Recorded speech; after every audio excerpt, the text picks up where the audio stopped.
Hey, what's up guys and welcome back to askNK. So if you're looking for a car add-on that offers you ghost control, curve control, free drive, which is super amazing, some amazing auto drifting features, an entire suite of traffic simulation system, then of course this video is for you. As today we're going to explore iCars from the folks at Icity, which is a traffic and vehicle physics simulation tool. Of course, for those who like to get these, there's going to be a link in the description that'll bring you right here where you can see this for yourself. There's a 15% coupon code for the first 50 people, and of course if you'd like to be one of the first to grab it, then you can simply go ahead and get it. And with that said, let's dive right into Blender and explore how this actually works. So with Blender simply open up right here, how you get to work with this is pretty easy. All you need to do is to click, drag and drop the add-on right inside of Blender to install it. And once this gets installed, you can go over to the edit menu, go over to preference, go all the way to add-ons, scroll down to where you find iCars, and you will see all of that right here. Now you can click on the bugger menu, save your preference and close the preference window. And once you have that sorted, if you tap N on the keyboard, you would now notice that you've got iCars right here. First things you need to note is this offers both a traffic and a car simulation system. And for the traffic, all you need to do is to select traffic, click on start system, and this is automatically going to create a whole traffic grid, which is wild. So you can actually go ahead and press the playback button and get this animating. And you can see that the cars literally respect each other. Of course, you can also see respect of the junction box as well. And you can also see how those cars, they wait. The ones moving to the left actually moves to the left, and the ones moving to the right also does the same. Now, this would happen for as much times as possible, and you can actually control it. So in this case, if we would like to control any of this, what we need to do is to go ahead and have this selected, click on edit traffic, and from here we can edit the traffic system. So in this case, if we like to make adjustments to certain parts, of course we can. So we can actually move over and adjust how a specific road looks like, because not all roads are actually straight.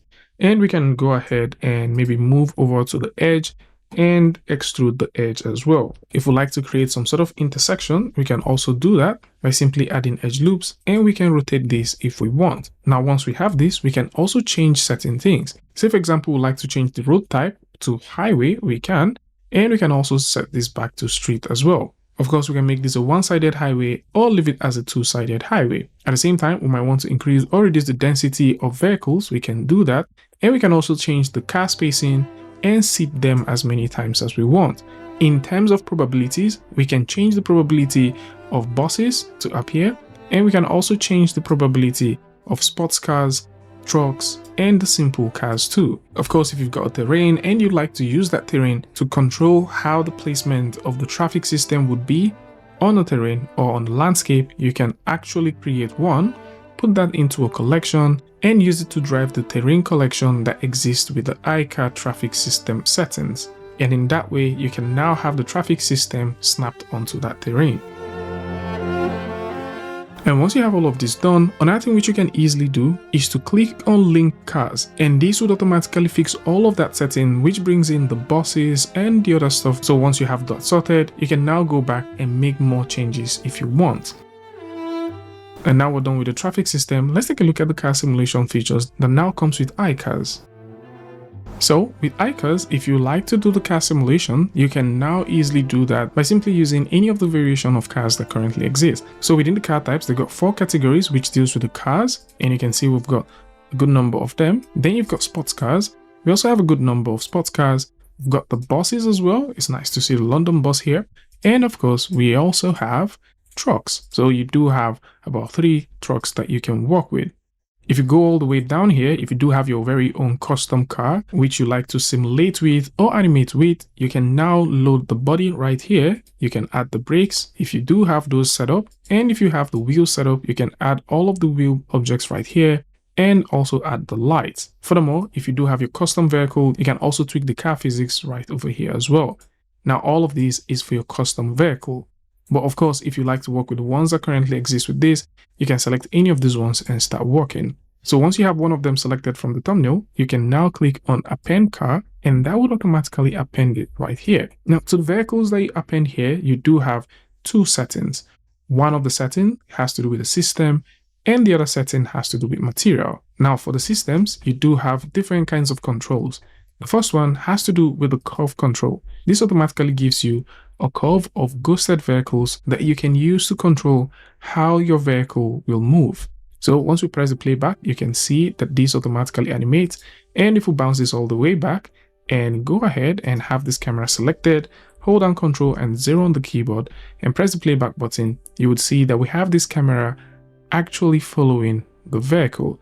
And this gives you that sort of cinematic drive-through if you're trying to create something like that. Of course, these curves can also be edited. So once you have them selected, you can click on Edit Curve Path and you can have individual paths selected, move them around and tweak these things to get some interesting results. Going all the way back, you can also add some car colliders if you want, and you can throw in a terrain just like we saw previously if you want as well. Over here is where you can control the speed, and over here you also can control the drift. So if you like to add some drift curves as well, you can do that. Right here is where you can work with the camera, and from here you can make changes to the material.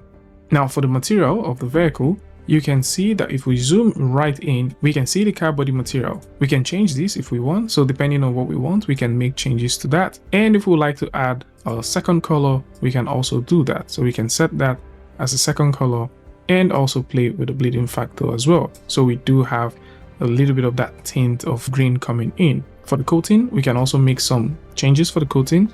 We can go ahead and possibly say maybe we would like it to be a bit reddish.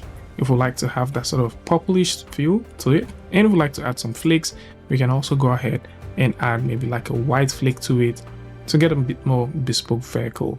There's also materials for the glass, and you've also got material for the lamps as well. And the lamps actually come on. Other than this, you also have a few other things which you can do with the vehicles. One of them has to do with the auto drift system. Of course, you find that within the curve system as well, and then we've got the ghost controlled system. Now the ghost controlled system is a very interesting one. The ghosting tool just allows you to create that ghost trail of your vehicle when it's traveling across a surface.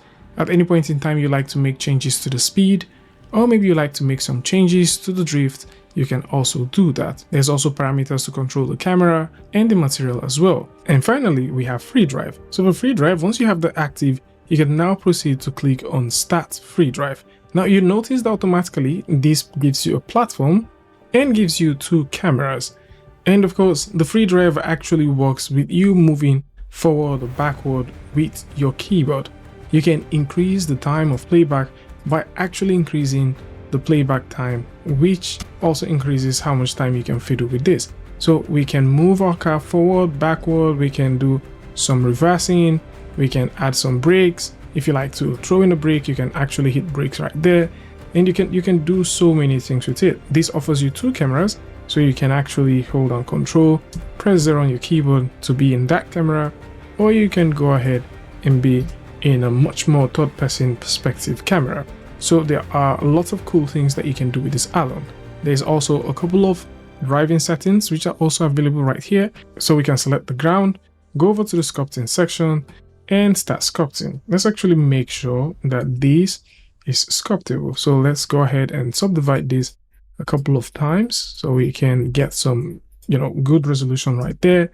And from here we can actually, put some molds. So let's just build a bit of a platform right there. Maybe build something like so we can test this out. So once we have this, we can now come through, go back to where we have our driving. Let's exit that. Let's start the driving one more time. And so if we simply press the forward key on our keyboard, we can have this move all the way up, and you can see that. Let's switch over to our camera so we can actually take a better look. Okay, so we can move all the way up and we can move left. So it is a pretty interesting tool. This offers so much. Now, one thing which I would suggest that you keep in mind is if you're working with Blender 5.0, most times the driving feature would need you to restart Blender. Other than that, things just work exactly as advertised. So whether it's a custom car animation or you're working with the preset that currently exists with this one, you can now do more. Now, something that is worth mentioning is to any of the vehicles that you bring in, all of these are super custom animatable. So just in case you like to pose or animate these by hand, yes, you can. You do have these controllers which you can use to do all of your custom animation. So, in case you would like to do something a little bit more custom, but then you like to also take advantage of some of the features that comes with this, then you can. It is also worth mentioning that these can also work with most car libraries that are out there. And of course, like we mentioned earlier, if you do have a car model, you can actually create your own car rig here by simply inputting all of these necessary details, and then you can take advantage of all of these features that exist with it as well. So this is it for those who like to take a look at this, and possibly you'd like to take a look at some of the amazing features that now comes with it. Then you can go over to the link in the description where you find the link to this alongside a 15% coupon code for the first 50 people that would like to get it. At the same time, if you like to get the brand new Icity Cyberpunk Team City Creator, there's also a 15% discount for askNK audience that you can also grab. And for those who would like to explore other city building tools like Megacity, there is a 25% discount code for askNK audience for those who like to get it. At the same time, if you like to get Flared version 2, which is a real-time cinematic lens flare effect tool, then you can also get that for 20% as well. All of these links are going to be in the description alongside some interesting coupon codes. So this is it. Tell me what you guys think about this one in the comment section, and I'll see you guys in the next one. Peace.